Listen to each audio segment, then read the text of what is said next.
Is it just me or does life feel shaky right now? I mean, between headlines, the economy, people saying Social Security is going to run out. I don't know. Okay. Every fear about the future, like whether it be the near future or far out in your life, seems almost emphasized right now in this time. There's actually a study that shows nearly half of Gen Z feels anxious most of the time. I'm curious how they measured that, but it feels like there's, a pit in people's stomach of just overall nervousness and worry. And so today we want to talk about how do we hold on to the hope of future. And as always, I'm your host, Liza, pulling up a chair, physically and metaphorically, with Pastor Tim. Hey, Liza. And we're just going to have an honest conversation about our fears, about the peace we can find in Jesus, and how to take a step into the future without being, paralyzed by what-ifs. Yeah. So I'll let you start. You will? Yeah, I'll let you start. All right. Like, is there anything you're nervous about right now? And why? I am at perfect peace. And there are no concerns about the future that could ever threaten my perfect stasis and peace. So if I'm ever in an interview and they ask me what my 5-year plan is, instead of being paralyzed, I'll just become my inner Tim. There you go. Yeah. I'm perfectly.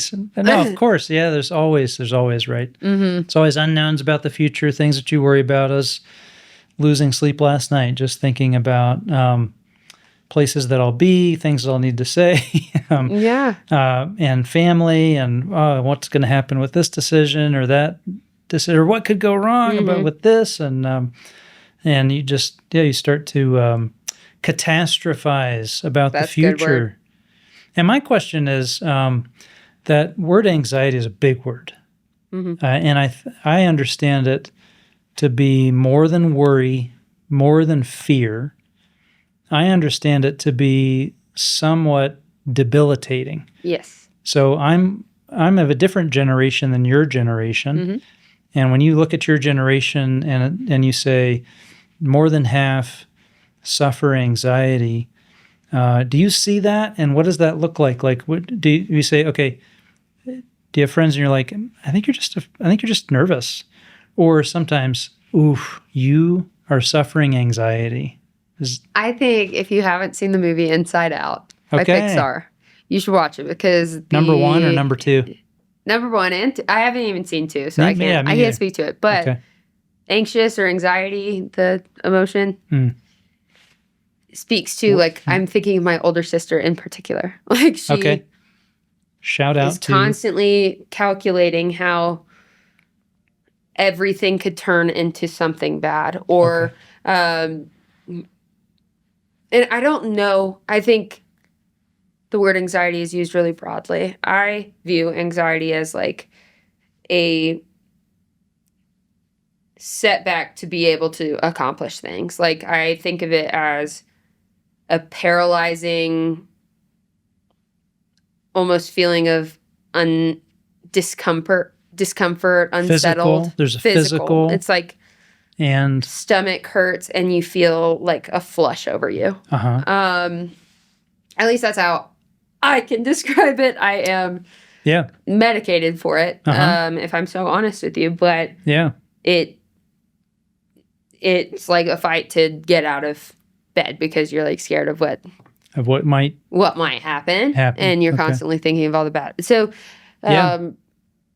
one therapist told me a way to combat that is, practicing gratitude. And instead of, in friendships, for example, I was so worried about the people who weren't showing up and why and what I've done wrong. And I put my mind through all of these circles of thought of where I went wrong, what I could have done better, why they hate me, how do I fix it?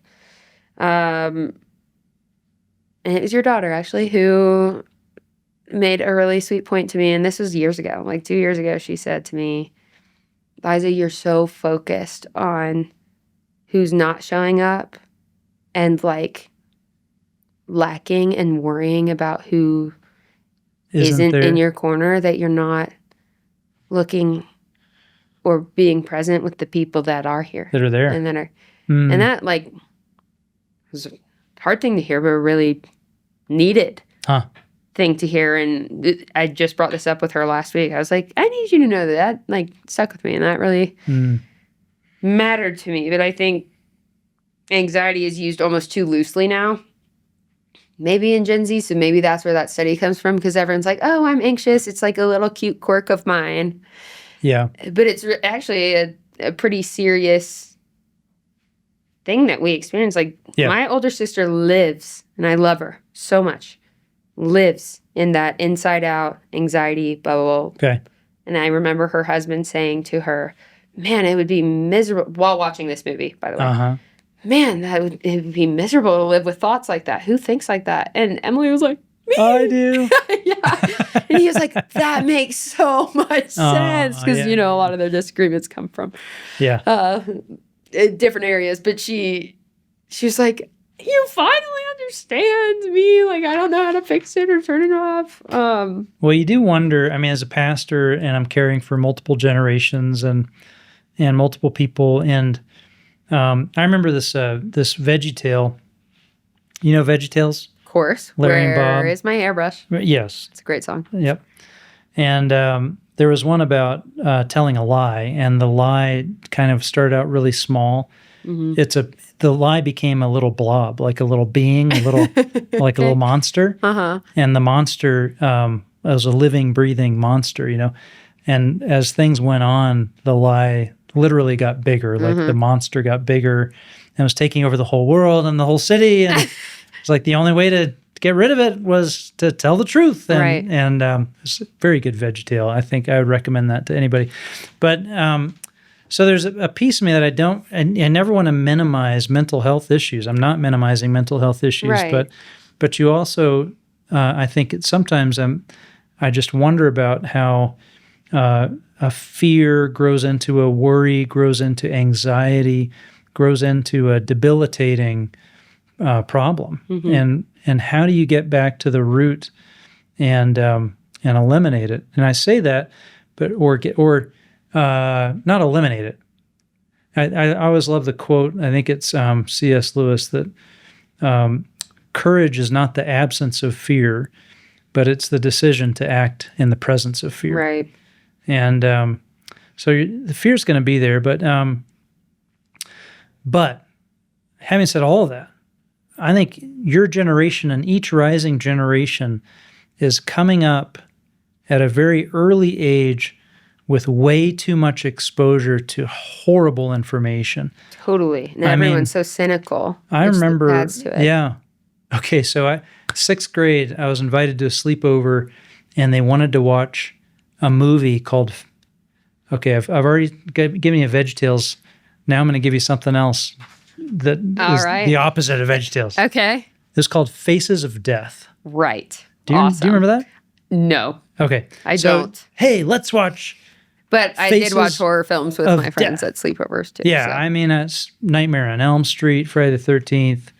That was Children of the Corn. That was my era. Scary. But Faces of Death, and I was like, I don't want to see Faces of Death. I literally sat in the kitchen with the mom, and while everybody else watched Faces of Death. Well, that's kind of sweet. Isn't that sweet? That's so sweet. I know. So I get a gold star for that. But you'd get exposed to things in my years of coming up much later, and I feel like by the time I had a choice of whether to watch something or not, I actually had a matrix to decide. But now you're seeing things, you're 6, you're 8 years old, and all of a sudden on your little phone or in front of you on TV or whatever are things that you should never see. And they're not just imaginary things. They're, they are the October 7th attacks of Hamas against Israel, their assassination of Charlie Kirk, or murder of a woman on a train, and more, these things are just boom, they're right there in front of you. School shootings, shootings, And you're not just, and so as a child, of course, these children are being trained up to be overcome with helpless anxiety. I mean, there's just just common sense. And so I would never write off what the stat that you shared and what the generation is going through. Yeah. Because it's so real. It's so real. So how do you get beyond that? How do you fix it? Well, that's the question. I'm on Lexapro. Right? So, yeah, try to. I think, honestly, social media, I mean, we've had multiple conversations about this here in this very room, about the dangers of social media. And like you said, you were exposed to like something scary really early on in your life. And my older sister Well, I wasn't. watched Jaws. She watched Jaws. Well, I in did first watch grade Jaws. and That wouldn't was even terrible. step in a lake That's in right. Knoxville, Tennessee. I mean, there could be a shark in that lake in I think Knoxville, so. Tennessee. I Yep. think so. You can't see to the bottom. Why do we so blindly get in bodies of water, first of all? And you know what? I want to circle back to VeggieTales for 1 second. Yeah. Why are we teaching kids about the Bible with the thing they hate the most, which is vegetables? Yeah, right. Yeah, like, why not make it, I don't know, dessert tales or like I'm not going to eat a cucumber. That's Larry. yeah, like let's yes, we want them to like vegetables and the Bible, but like maybe use the two separate from each other. I don't know. I mean, I do remember. Podcast for another time, probably. I know. I do remember David and Goliath with the asparagus. I'll stop. Okay. Oh, yeah. How to stop anxiety. I think being with people that you're comfortable around and pushing yourself to do things that you're uncomfortable with to kind of train yourself. Resilience. Yeah. That's the big code word. Is like develop resilience. Resilience. And I get that. And I also grew up in a time where we broke it ourselves a lot, meaning like we rode our bike. I rode my skateboard down a hill with no helmet. You know, I skidded out, covered myself with scabs, and you were fine. You bounced back up. My brother made a homemade hang glider that he was really sure was going to work. Oh no! But he wanted me to test it first because I was lighter. That's awesome. And spoiler alert, it did not work. Oh. And I'm so sorry to hear that. I fell directly to the ground about 10 feet up.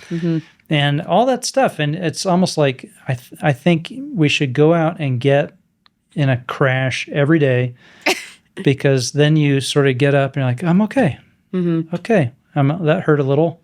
Yeah, it's like when you teach someone to ski and they're skiing so scared the first day like this until they fall. And then it's like all of a sudden they're zooming down the mountain. That wasn't so bad. Yeah.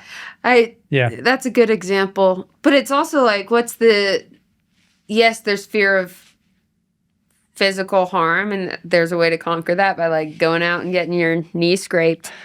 But there's also the fear of like rejection or fear of being received well or fear of how you're perceived or fear of, messing up at work, humiliation, all those things can circle. And then it actually forces you to confirm those fears in a way because your mind's not in a place to allow you to thrive. Because you're so focused on worrying about the what-ifs that you can't. And I find sometimes spin it the other way. That the emotion around that what if is something that captures me until somebody says, so what if? Like my Christian counselor is really good about, like I'll say, hey, I'm really worried about this meeting next week. I think so-and-so is going to come and they might be upset and angry and they might say that they think I'm this or that I did this. And he'll be like, and, he probably will come and say that. That's his perspective. And so what? What happens then? Like, well, that would just be, I I guess I'd survive it. You know? I guess it'd be all right. talk yourself out of it. Yeah, it's That's like, funny. I guess it's okay. You know, I could probably survive that. Yeah, you've survived other things like that, haven't you? Yeah, I have. And you know, do you feel like, anyway, just kind of playing that out, like, okay, what if? Like, what if this job isn't going to last? What if, you know, what if that person is going to walk away from you, and what then? And you just kind of, you kind of play it out to the point where you say, well, I think the Lord will be with me through that. And I think that helps a lot. I actually, you know, the Bible is really replete with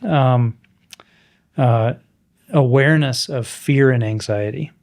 I think there's 365 be not afraids or something like in the Bible. We'll put that in print, and someone will fact check can fact check and look that up and email us later. But be not afraid, be not afraid. And then if you ever get a chance to do this or just dig into it online, a lot of times those are different words. Be not anxious, be not afraid, and even don't be anxious. When Jesus was preaching in the Sermon on the Mount, he used different words. They all get translated. Don't be anxious about what you wear. Don't be anxious about what you need. The Father knows you need all these things. He's actually using different words, and they have slightly different meanings. Because I just studied it for a message, and one of them had this meaning of your mind being split and paying attention to multiple things at once that are just a little bit out of your control. Like, that's a little too much of what the Greek says, but it's a word that sort of gives you this impression of like there's a lot out there and I can't keep it all going. And then another one was like being suspended between, like, halfway in between, like midair. Like you're suspended in midair. And those are different feelings. Oh, for sure. But they're all anxiety, and I guess my point is that Jesus really knows these feelings, and the Scriptures really know these feelings. And this is not something that just started in 2020, or this is part of human life, and there's so much in the Scriptures that God wants to give us to try to guide us and help us know that we're understood and loved when we feel anxious. So if, you know, I'm someone going through a career change, or I've been laid off, or I'm in all this debt, you know, what scriptures come to mind to run to and take hope in? I just think the with you stuff, you know, I will be with you to the end of the age. I just think that's the stuff that, because it isn't so much, is a bad thing going to happen? Because if we just ask that question out loud, we're like, yeah. Yep, a bad thing's going to happen for sure. But it's what's going to happen to me in that bad thing, and am I going to be alone? And to just know that Jesus is going to be with you, that he's going to be present. And I would say, too, to look at his own passage through suffering and recognize that we have a God who knows what it is to go through hard things, to go through the worst of things, to be abandoned and alone and rejected and betrayed and lied about and spit upon and slandered and killed. And so God is not a stranger to these experiences. And I think that gives us hope when we're feeling anxiety. No, for sure. I'm thinking about, I need to find a balance here, because I'm thinking about sometimes, you know, I think about the verse where it's like, do not worry about tomorrow, for tomorrow will worry about itself. Yes. Today has enough troubles for today. Right. Yep. But sometimes I think I dive a little too far into that, and I don't prepare, and then each day is like, I'm worried about today. I'm not worried about tomorrow. I'm worried now. Because I'll put a lot of things off, and then I scramble. Or I try not to think about it, and then I, in therapy, like, am dry heaving because I don't know how to regulate. And I think learning about God's experience and thinking about the Garden of Gethsemane when Jesus is literally, he must have been anxious. He knew he was going to get killed. Right. And that's the worst thing that you could be worried about. And I'm worried about when I'm going to have time to go to Petco to get my dog food or something. Sure. You know, like But those matters too. And but yes, does Jesus understand? Like the scriptures tell us that he sweat drops of blood, and there's actually medical explanation of that, of how being so worried, so under stress, so that your capillaries are bursting and you're sweating drops of blood, and like that can happen. That's a medical thing that can happen. Now, that I have never, as stressed out and as anxious and as worried as I have been, that has never happened to me. Me neither. Can't confirm. Can't confirm. So Jesus knows more stress and worry than I have known in my whole life. Does it ever make you more anxious when you know that other people aren't, and you're like, why can't I get out of this? Okay. Yeah. Like I think about just showing up to social settings, and I'm an extroverted person. Like, why am I so worried before I go? No one else is. What's the deal? Like, how do I? Yeah. I bet they are, though. You think? Yeah. They're just as nervous. It's scary to go. You know, it's scary to be yourself. It's scary to be in the skin and walking around in this body and living this life. It's part of it. I bet they are just as scared as you are. Yeah. And what's that? No one knows the behind every smile, someone is facing a battle that you don't know about. Yeah. And I think it was Mark Twain who said that you don't know the battle that's behind the smile of the person that you're looking at, and but you can trust that there is one. Yeah. Yeah. But that idea of these different sort of, I think it'd be a good word study, scripture study of like these different pictures of worry, because like you're talking about, I've got too much on my plate. That's that picture of be not anxious that's got all these different things. And they're, maybe going from there to peace is about learning limitations and accepting that you can only do so much, and learning to say no more, and having a more organization, like preparation. I did just buy a planner, buying a planner, a real life planner, and writing it down, relying on the digital calendar, and because that worries me if I've got stuff. Because a lot of my stuff is stuff where I'm standing up and saying things, and when I get to a space, which I do get to sometimes, where I'm surprised to learn that I'm standing up and saying things in that moment, but I really am, and it really is important. That's anxiety producing that could happen, and so forward planning provides peace, and lessens anxiety for me. Yeah. I think about you saying that when someone says to you, well, what if? And you're like, yeah, you're right. What if?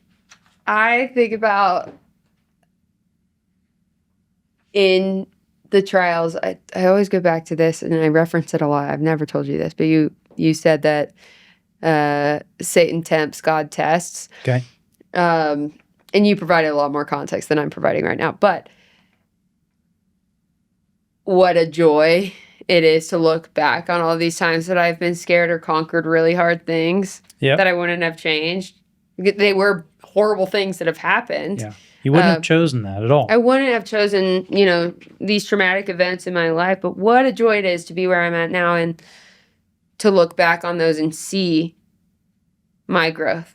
I find comfort and rest in that. And in the fact that you were saying, God just saying, I'll be with you. I'm with you.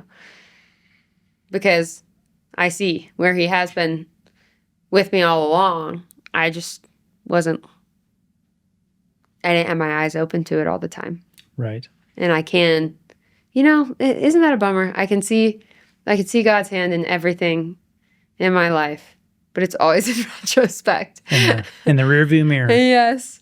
It's a beautiful thing, but I look back, I'm like, I shouldn't have been so worried because look where I am. I mean, yeah, my worry was valid because, because he had to go through a hard things thing. Right. Hard did things happen, but here I we am. are. Right. Exactly. Yeah. Well, how does community play a role in conquering anxiety or carrying? How do we carry other people's burdens in that? Like if I have a friend struggling with anxiety on the day-to-day basis, how can I love that person? How can you love that person? Yeah. I mean, community is about connecting and hearing someone else's struggles. And there's obviously you want to give to them, you want to bless them by hearing their struggles. But the amazing thing is how much it gives back to you and blesses you to hear their struggles. Because I think what happens so much in our lives is our world just shrinks and shrinks and shrinks. Our perspective shrinks until our problems are so big because they're so close to our face. Like, this problem is huge. I can't see past it. Well, it's because you put your nose right in it. Yeah. And when you look up and you see someone else and what they're facing and their struggles, your stuff just immediately is smaller. And so that's one of the gifts of community is that no matter what it is, I mean, it's amazing. Like you go and sit with someone who's doing chemo for 8 hours, in a cancer center, and I've had experience of sitting down with someone and, oh my gosh, you're doing chemo and we don't even know if it's going to work, and they'll say, I just spent an hour talking to this woman, and here's what she's facing, and let's just pray for her. Because that's a real challenge. I'm worried about my challenge, but her challenge is so big. You know what I mean? Mm-hmm. It's just getting into the space of someone else. Your biggest challenges just start to shrink into a good right place. And it's not that they go away. It's they're there. Mm-hmm. But are they the right size? Yeah, that's a good way to word it, because I think some people will start to feel bad that they feel bad. And sometimes it's like, well, no, your grief is valid. Right. But I think right-sizing your grief and your worry is more of a challenge. Like for people in their 20s right now, like I'm going back to this Gen Z thing, I think a lot of this, and this might be an overassumption, is where are we going in life? What am I doing with my life, with my career? Will I get married? There's a lot of comparison in that. Yeah. And we're not focused enough on, we're focused on, what we don't have and what we haven't accomplished and what we don't know versus trusting in God's timing in our life. And I think that's what it comes down to, is like we're trying to control everything in our own timing, and we're worried about our own timing because we're not fully putting our trust in God the way that we should, because that's where peace comes from. That's such a great word. That would be the mic drop moment to stop on. Yeah. Did I get a truth bomb? I think you got a truth bomb. Wow. Thanks. Yeah. That's nice. I think the biggest challenge that we face as believers is trusting that what God has for us is good in His time. And we can wrench what we want out of God's hands, or try to wrench what we want, try to force what we think we want, and none of that will ever get us where we need to be, or get us satisfaction. We need to trust in God's goodness and His good purposes for our life, in the things that matter the most to us, our romantic relationships, our careers, our very identities. We have to trust that that what God has for us is good. Yeah. And better than what we have for ourselves. And better than what we could gain or arrange for ourselves. Well, folks, like the scripture says, be not afraid. Be not afraid. Don't be anxious. All the different ways that it's written in its original text Right. that differ, but all come down to the same thing. And so I encourage you to take a moment this week, maybe write down the things that you're fearful of and pray over them and bring God into those fears, because his timing's perfect and he doesn't withhold good things. So we love you. Thanks for listening, and we'll see you next week.